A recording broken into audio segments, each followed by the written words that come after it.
Welcome back. I got another update for you. This is the second day of framing. So here we go. Off the tripod you go. And this is the second day of the guys framing the house. So now it's actually starting to look like something. Look at all that. That is absolutely awesome. This is one of my favorite stages of building a house, where you see stuff like this. You see the whole skeleton kind of take shape of how everything looks. Alright, so that's the quick view. Let's walk over to the agenda, like we always do. Today's kind of simple. It's going to be more walking and talking about the framing than the agenda, but that's what we got. Second day of framing, trusses, limited waste. I guess we can knock that out real quick. I love how these guys work. That's part of the waste they got. As you can see, it's not much of it. And that truck is basically old school truck. It's eventually, when that gets full, they can take it to the dump and dump it. So they keep the construction site pretty neat. If you look at it, I mean, there's not much mess going on. Everything is pretty much where it should be. So I'm very happy with the people that I have working for me right now. So let's get to the fun stuff. So this is the house. That's the bedroom window. Let's walk inside. Where's the doorbell? There is no doorbell. Oh crap. Okay. Alright, so this is the master bedroom, and that's the window. It's 4 feet by 4 feet, and that'll be the view from that window. So it looks pretty nice. So that's one window in the master bedroom.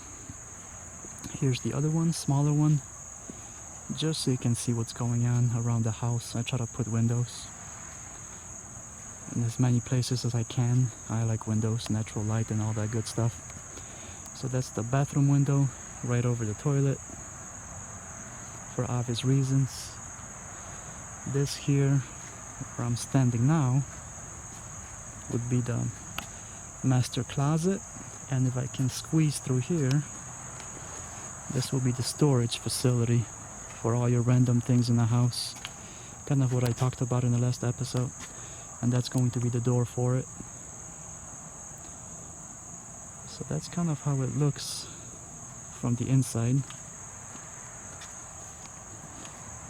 So let's walk over to the other bedroom. I guess we can do the unconventional way and squeeze between the studs. Alright, so here's the other bedroom. It's about 11 feet by 10. So it's on a smaller side, but this is a small house, but it'll do.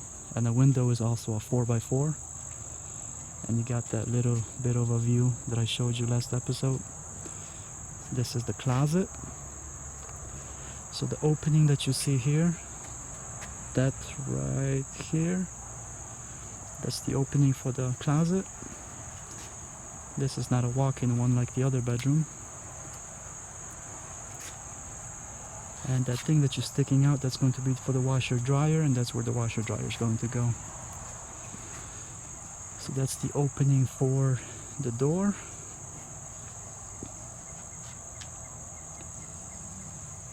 So this will be a little hallway. Then here is where the furnace is going to sit. It's not framed yet. As you can see, the lumber on the floor. That's where they left off today, but that's where the furnace will be. The washer dryer is going to be where the ladder is standing, and the bathtub is right here. Then you have the toilet right here, and the sink will be where the ladder is standing over there. So I guess we can walk up the ladder and I can kind of show you one thing here. So this is how it's framed, and eventually when they're ready for the second top plate, That's how it's going to sit. So you want to overlap this wall here, and the double top plate, which is going to be this, obviously is going to be longer. You want to overlap it with the exterior wall, and that's what gives you strength. So it's kind of done over there like that. So that's the double top plate that you see. And you see the little cuts. If you can notice those cuts over there, those are ready for the double top plate when those walls go up. So you can kind of tell where the walls are going to be on that side. So here, hold on a second.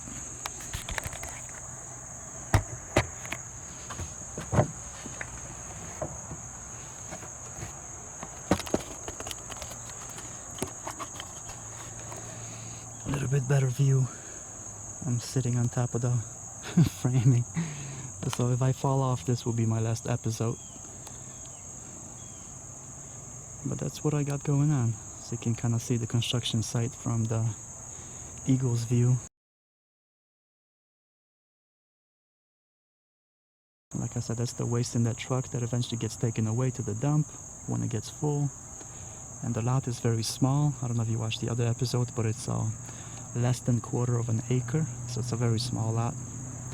That's why I put a small house on it. And this is going to be 864 square feet, just in case you didn't watch the other episode. So that's basically that.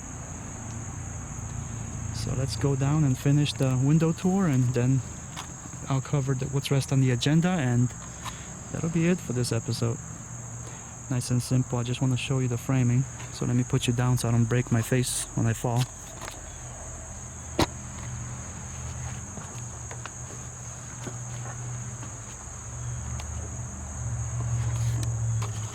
Okay. Step down. So this is going to be a little hallway right here. And eventually the deck gets cut off. That bottom plate that you see, that's going to be open. There's going to be no door here. And that's the front door that you see right there with the header. And I love what these guys are doing. I gotta clean these headers up, but that's no problem. Basically the headers were forms from the foundation. So they just cut them to size and they made them work for headers for the windows. So that just minimizes waste. And you literally take advantage of every dollar that you spend on lumber, and you actually use it and then don't throw away and don't waste it. So I like how these guys are doing things. I guess I can show you headers on this side. The lighting is a little bit better.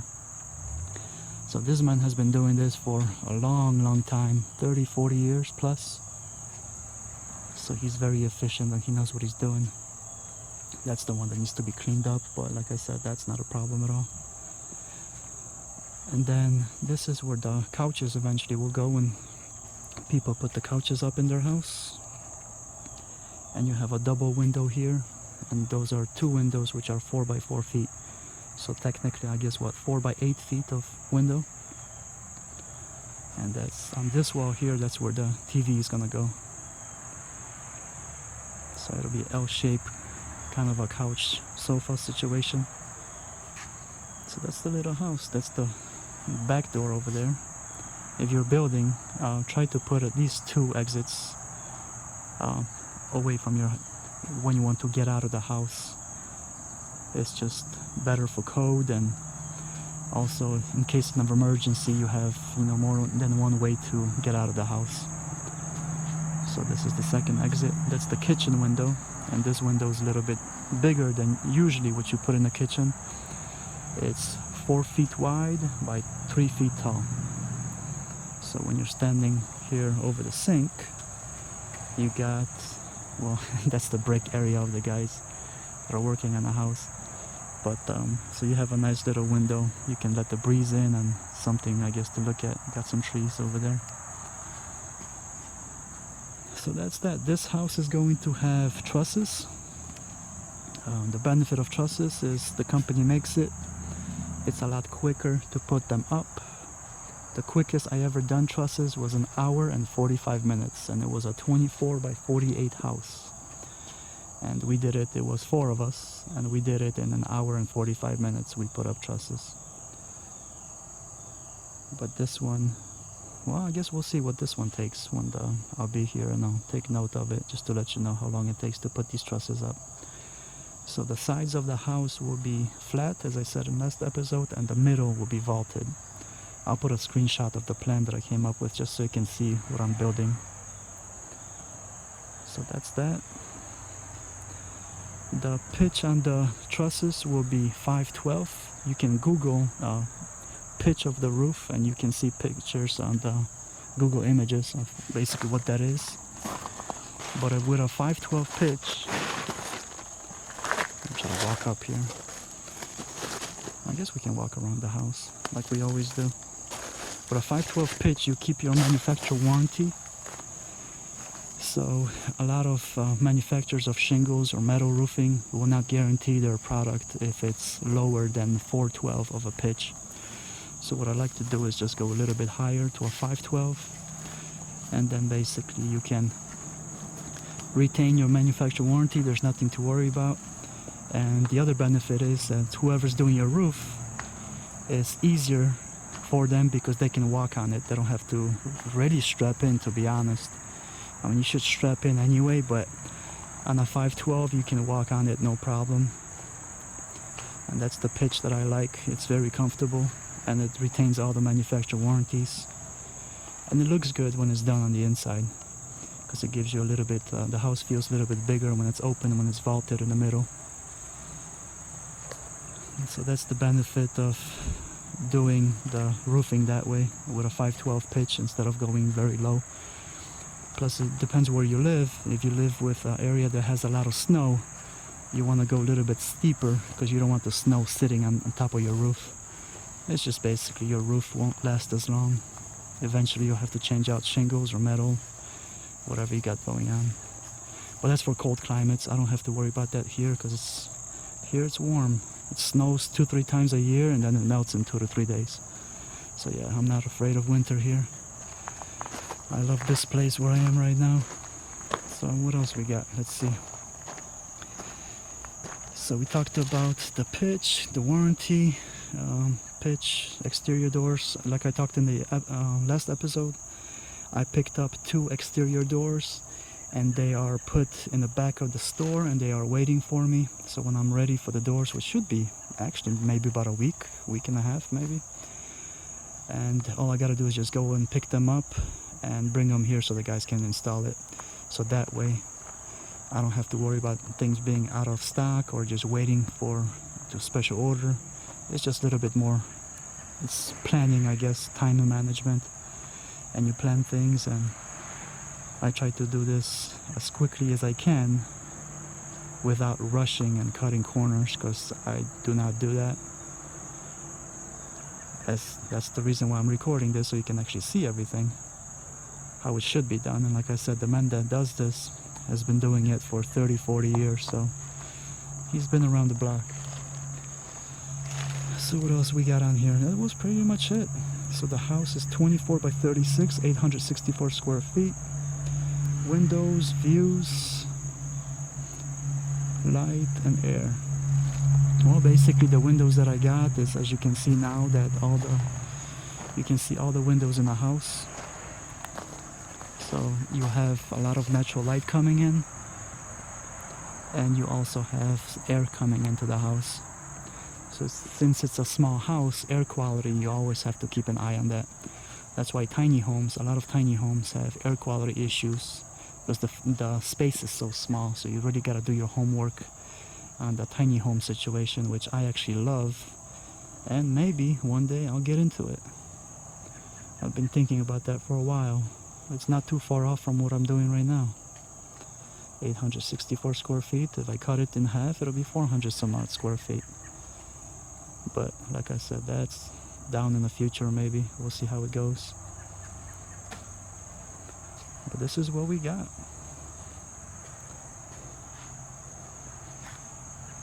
I think you got a chance to drink everything in. Like I told you the other day, all those sticks that you see, the 2x4s, those are about $4 a piece, $3.93 or $3.94, whatever it was. And from the other episode, you got the price on the 2x8s, so you know what that is.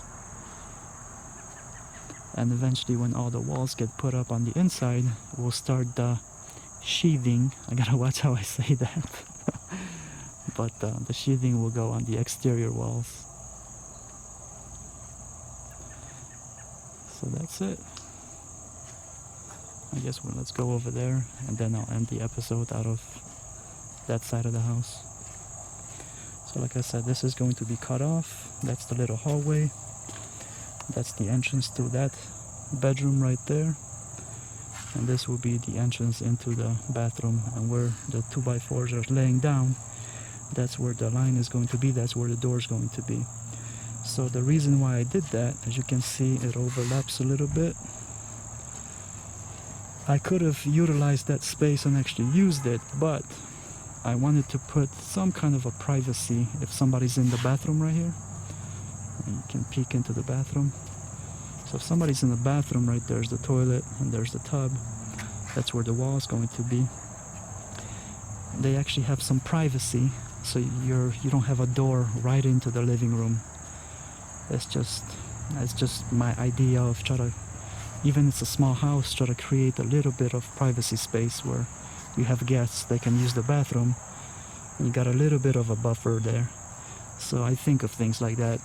Like I told you, my brain is a little bit weird, but I could have used that square footage for something else, but I decided to do that. So that's basically that. I guess we can end on the view like we usually do. So thank you very much for watching, and I will see you in the next episode. Take care.